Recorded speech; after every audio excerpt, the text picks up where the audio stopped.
ஏன்டா டார்ச்சர் பண்ற சொல்லு.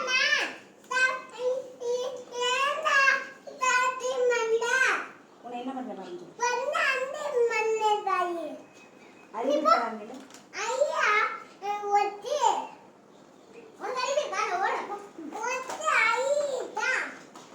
சேட்டை பண்ற ரொம்ப.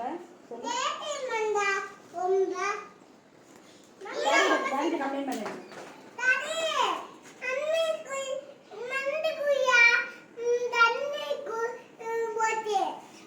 டாடி கிட்ட கம்ப்ளைண்ட் பண்றேன்னு சொல்லுங்க.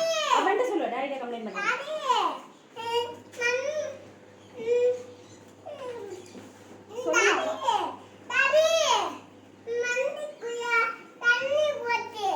ஏன் அப்படி இருக்கான்? டார்ச்சர் பண்றாமா? சொல்லுமா டார்ச்சர் பண்றாடா நீ சொல்லு. முதல்ல அழகா சொல்லுவாங்க.